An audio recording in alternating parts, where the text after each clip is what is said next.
Hardness, hardness का मतलब क्या होता है? कठोरता, जो कठोर चीज़ें होती है। एग्जाम्पल में जैसे when you press the different material with hands the some them are be hand the compress. तो कंप्रेस का मतलब क्या होता है? दबाना। हम कोई भी चीज़ों को आसानी से दबाने का काम कर सकते हैं कि वो नीचे की ओर किस तरीके से दब रही है। The other can be the easily compress. तो कुछ चीज़ें अच्छे से कंप्रेस हो जाती है। एग्जाम्पल फॉर गद्दा, जो आप नीचे दबा रहे हो तो अच्छे से। द ट्राई टू मेटल्स की, तो आप मेटल्स की को क्या अच्छे से दबाने का काम कर सकते हो, तो वो अच्छे से दबने का काम नहीं करती है। उसी तरीके से आप देख सकते हो example wood the aluminium pieces of nail candles. तो आप अपना जो नेल है उसको आप दबाओगे तो वो मुड़ जाएगा, ठीक है ना। कैंडल, तो कैंडल ले सकते हो। तो कुछ चीज़ें क्या हो जाती है, जैसे कि हमें क्या बोलते हैं, हार्डनेस देखने को मिलती है। और कुछ चीज़ें क्या होती है, एकदम सॉफ्ट होती है, जो आसानी से मुड़ने का काम कर लेती है। जैसे material will be the some can not be the easily in the material scratch the compress of a scratch in the easily call the soft material. तो आप सॉफ्ट मटेरियल देख सकते हो, जो कोमल पदार्थ होता है, जो आसानी से मुड़ने का काम कर सकता है। अब उसके एग्जाम्पल में अदर आप देख सकते हो which are different compress are called the hard. अब कुछ एग्जाम्पल आप देख सकते हो जो बहुत ज़्यादा कठोर देखने को मिलते हैं। एग्जाम्पल फॉर कॉटन, कॉटन आप देख सकते हो। तो कॉटन क्या होता है, जो आसानी से मुड़ने का काम कर सकता है ना। तो अब आप इन सारी चीज़ों में हमने हार्ड और क्या बोल सकते हैं, सॉफ्ट चीज़ों को जान लिया।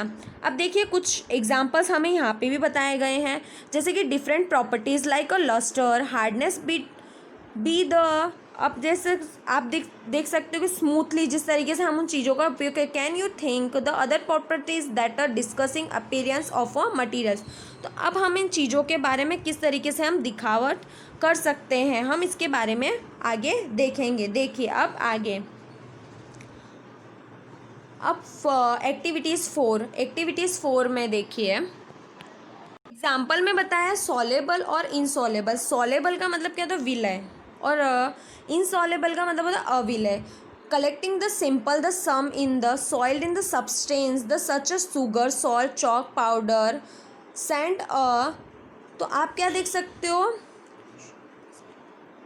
जैसे कि आप देख सकते हो show dust take a 5 glasses, ठीक है। अब हमने क्या किया, कुछ चीज़ें ले ली। एग्जाम्पल 4 में आप जैसे शुगर, शक्कर, सॉल्ट, चॉक पाउडर और हमने रेत ले ली। अब उसके बाद हमने आगे क्या किया,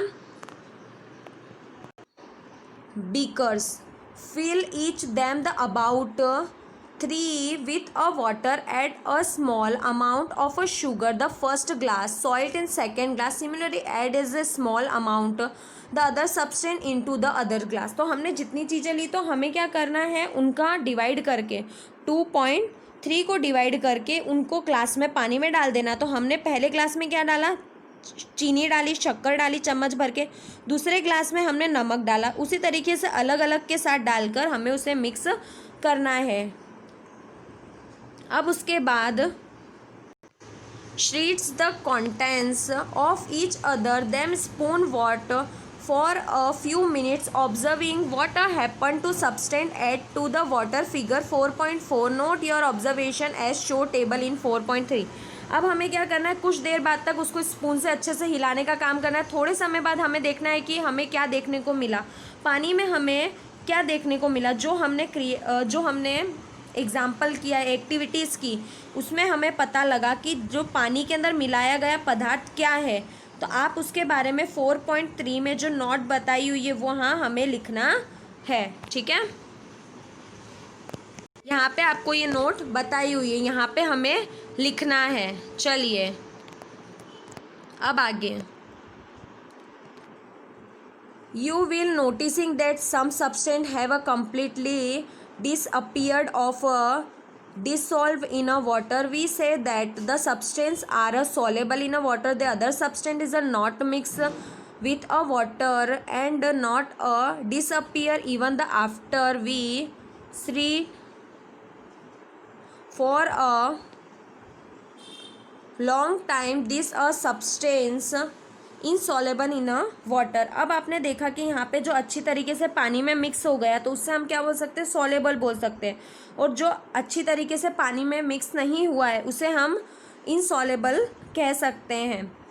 चलिए अब आगे, water play an important role in a functioning over bodies because can a dissolve larger number substance do a liquid also dissolve in a water. चूँकि हम बहुत पदार्थ में विलीन कर चुके हैं, मिक्स कर चुके हैं, तो हमारे शरीर में भी एक काम हो सकता है।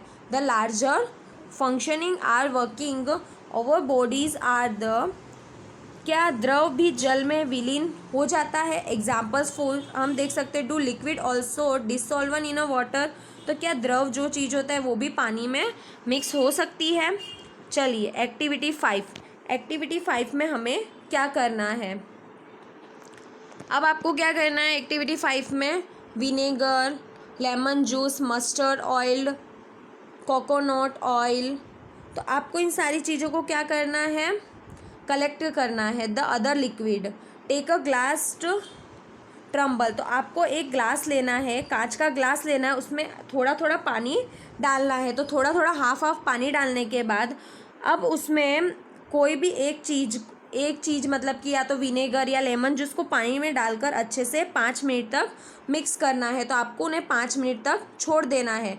अब let us few the 5 minutes, observe the liquid mix what a figure 4.5। अब आप देख सकते हो कि 4.5 में क्या है, the other liquid the many different available to your right, observation 4.4। तो आपने जो ऑब्जर्वेशन किया, some liquid mix will the water will the some other do not. अब कौन सी चीज़ें जो पानी में मिक्स हो जाती है और कौन सी चीज़ें पानी में मिक्स नहीं होती, तो आपको वह देखना है। चलिए अब आगे,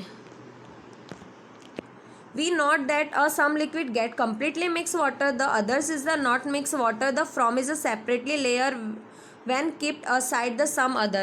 तो आप देख सकते हो कि कुछ द्रव्य है जो अच्छे से मिश्रित हो जाते हैं और कुछ है जो अच्छे से मिक्स नहीं होते, तो वह ऐसे को क्या कर देते हैं, खुद से अलग कर देते हैं। ठीक है, चलिए अब हमें यहाँ पर एक पॉइंट बताया हुआ है। अब हम गैसेस पे देख सकते हैं कि वो किस तरीके से मिक्स होती है। तो जैसे कि कुछ चीज़ें जो मिक्स नहीं होती, the others are not, the water is the usually the some is the quantity is the some gases is the dissolve into the example oxygen get dissolve is a very importance from a. तो आप देख सकते हो survival of animals and plants that live in a water. तो आप देख सकते हो जिस तरीके से ऑक्सीजन गैस है वो किसके लिए ज़रूरी हो सकती है, तो एनिमल्स और प्लांट्स के लिए बहुत ज़्यादा ज़रूरी होती है। चलिए